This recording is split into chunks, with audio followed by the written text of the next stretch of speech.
Thank you for joining us today for our Career Conversations podcast. We're really excited to be joined today by Dr. Tracy Schloemer, who is one of our postdoctoral fellowship awardees in chemical sciences. And we're really excited to catch up with you today and hear about how you got interested in science and where you've gone after your postdoc. So I always do like to start a little bit at the beginning. If you can think back, was it elementary school, middle school, high school? What was that first like science class you had or experience or mentor where you're like, cool, I'm going to be a scientist?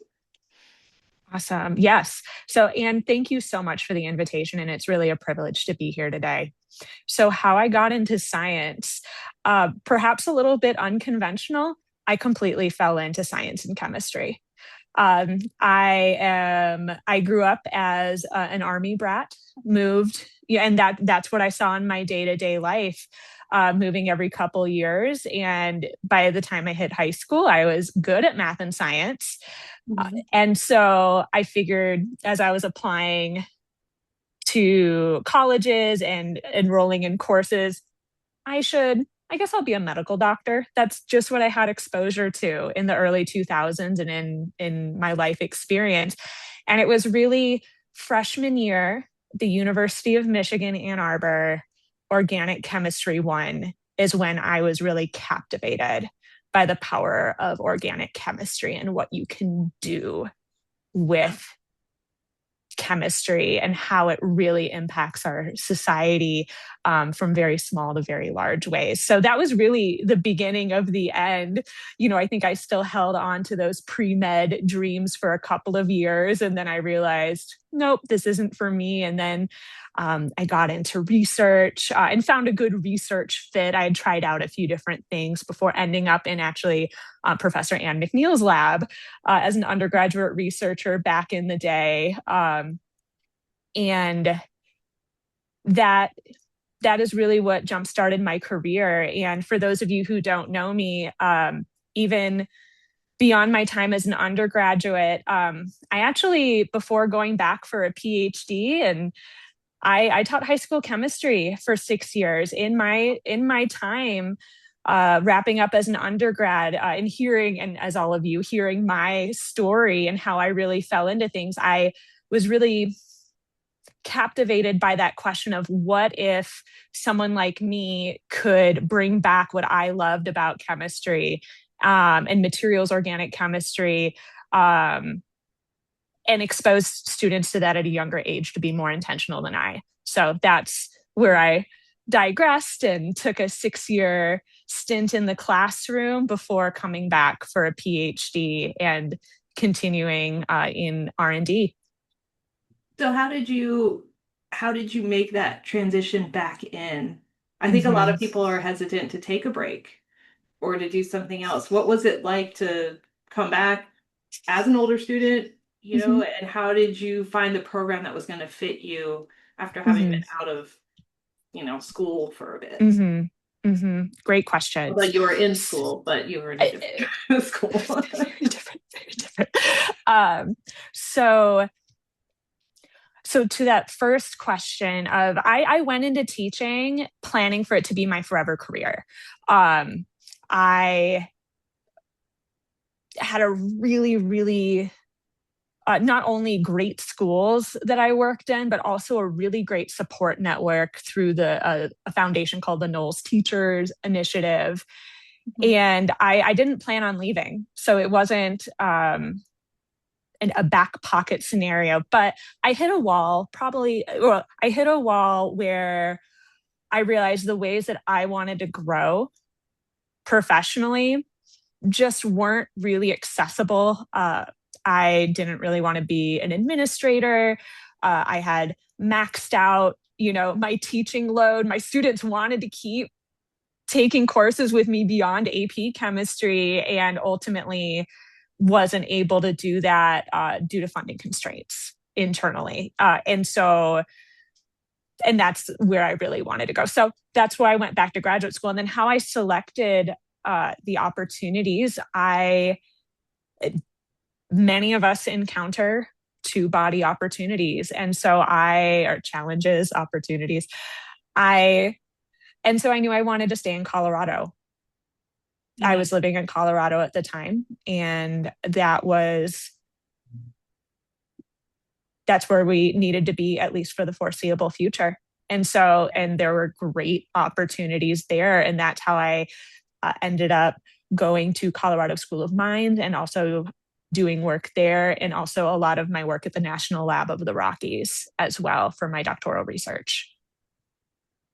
So at Okay. least it narrowed down the Yeah. parameter space, and my goals for going back for a PhD where I wanted to broaden my horizons. I wanted to open up new opportunities, potentially in academia, but potentially beyond, in ways that a bachelor's in chemistry and a master's in education wouldn't really afford.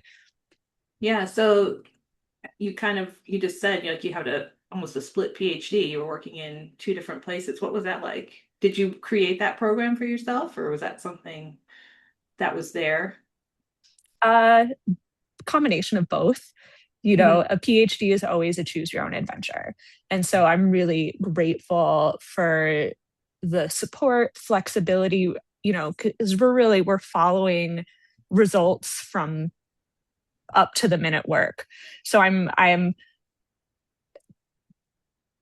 I who was think, who was your yeah. primary advisor then? Like your PhD So, advisor, and who was yeah. that? How did you get through that conversation? This is how I want to set myself up. Yes. So my PhD advisor at Colorado School of Mines connected me with staff scientists at the National Lab of the Rockies. Mhm. And I had the opportunity to push things forward and really kind of navigate between all of the parties involved. And so that is the high level without going into the weeds of what would probably be some pretty boring stories. It never is. Yeah. But yeah, and so your PhD advisor then was helping you get a postdoc, or how did you think about what you wanted to do post Hmm. PhD? Yes. So as I was wrapping up my PhD,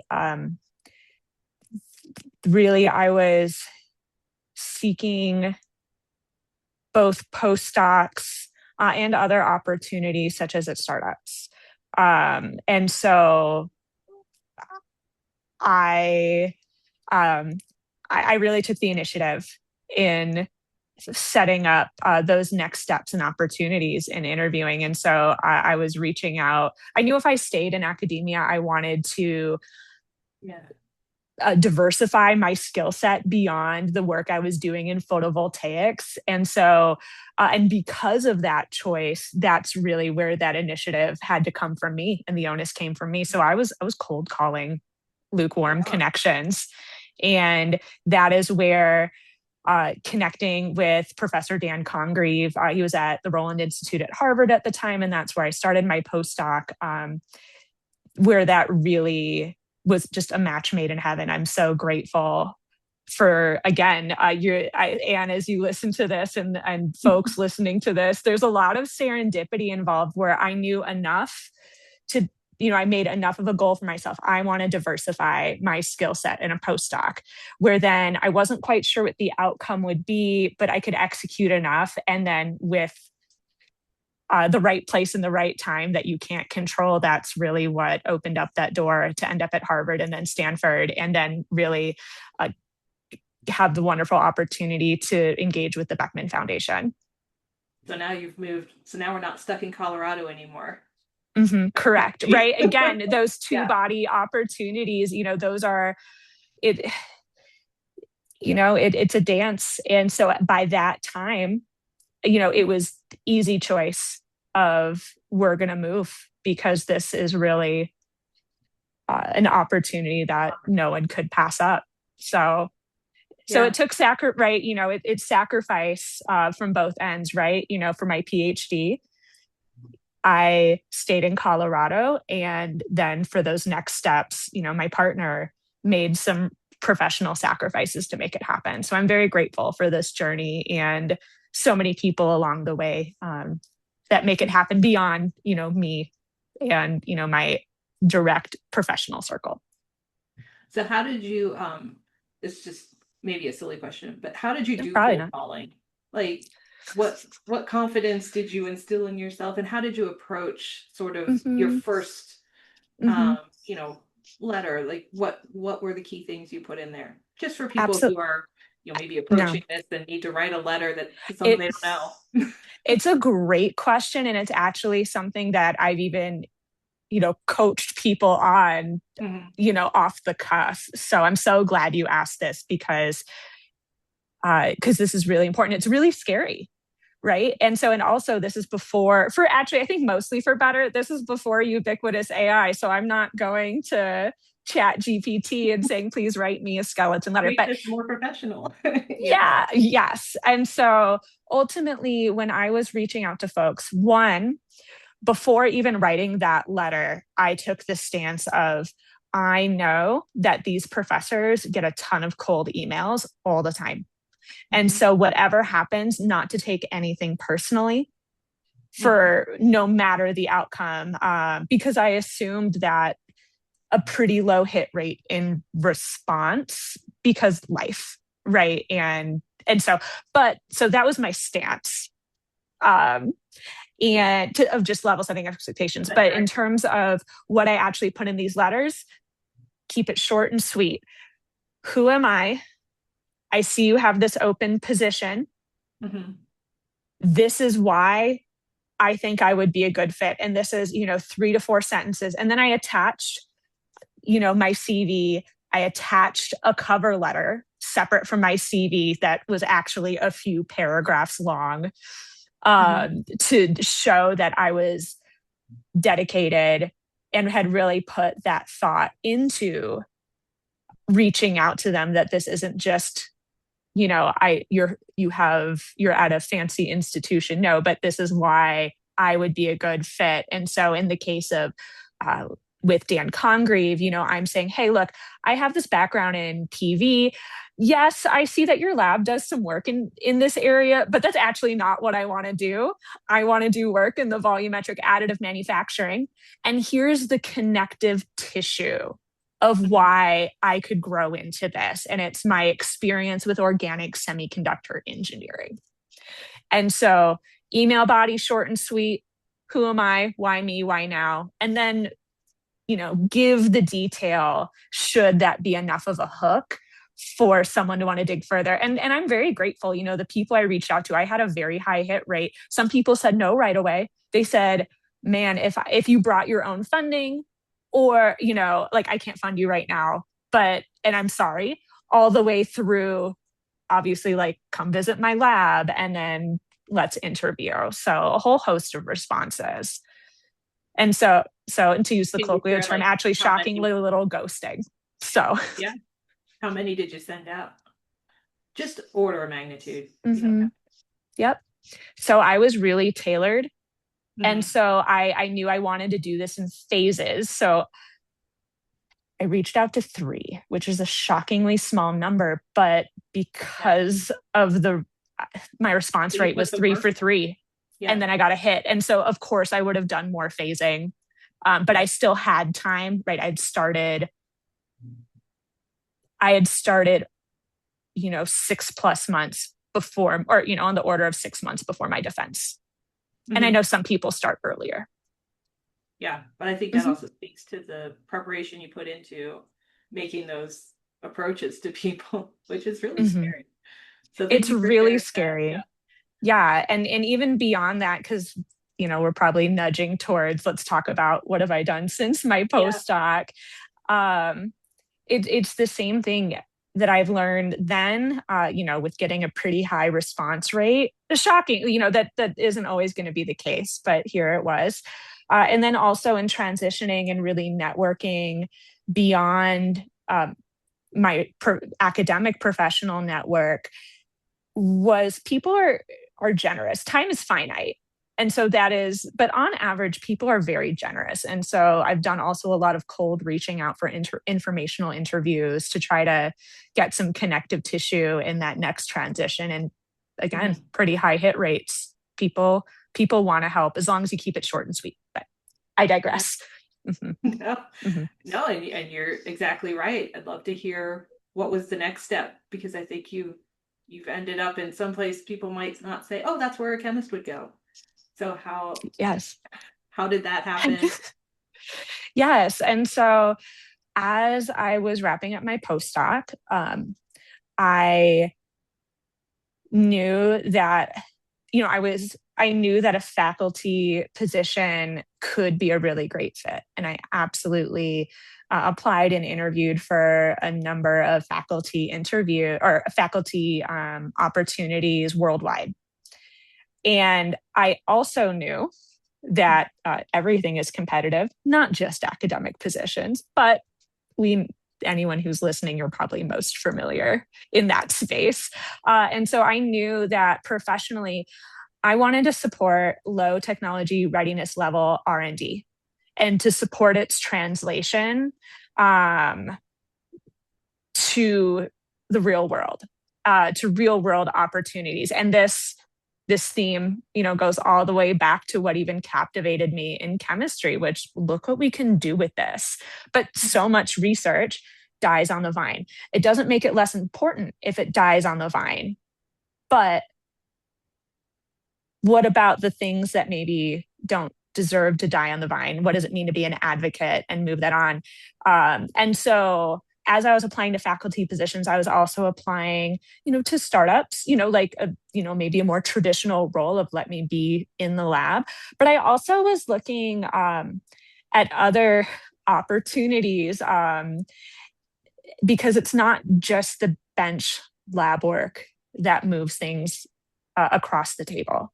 And so in some of the more unique opportunities, I saw this position at Lockheed Martin where nothing happens in the aerospace industry without materials, right? There's a lot more than, you need a lot more than materials to make these really incredible systems work, but nothing happens without materials. And so when I saw this position open up, where I'm currently a research and development manager in Lockheed Martin Space in our R&D division known as Ignite and the Advanced Technology Center. I'm an R&D manager of materials manufacturing and hypersonics. And so I have a team who does R&D in a whole host of areas, in case that title didn't give it away. It's really diverse. But actually, I think that's what made me a really unique candidate of someone who's done so many different things over the years, where I can really interact at the technical level and really zoom in, and then also zoom back up in terms of a lot of the work I do now. I'm building connections. I really want to supercharge the work that my PIs are doing. I'm making connections internally, externally. It's all about alignment. That's how you get anything across the finish line in technology. It's alignment for business case. It's alignment with right place, right time, and the need, and the actual technical need. And so I do a lot of very different things, from working with contracts as we get proposals out the door, all the way through, and a lot of proposal writing and a lot of work that people are going to do in a lot of different places anyways. But I also have the opportunity to really serve my team and within Lockheed Martin, and really in really unique ways that I'm really proud of. So if you could go back to like your PhD or postdoc years, what skill would you pick up then that would have helped you now? Things that matter. And it's things that I learned in my PhD, and also things that I knew I needed to learn more and just didn't get the opportunity to. Follow through matters, right? Clear communication matters. Follow through doesn't mean that things turn out the way you think they should, but it's just not letting things drop and making sure people have a shared understanding. Pushing things forward consistently, and independently, and making sure people who need to be in the know are in the know at the frequency and level of detail that makes sense. Not Mhm. everyone needs all of the detail. Some Yes. people do need all of the detail. Who These needs are, to know which part of detail? yeah, because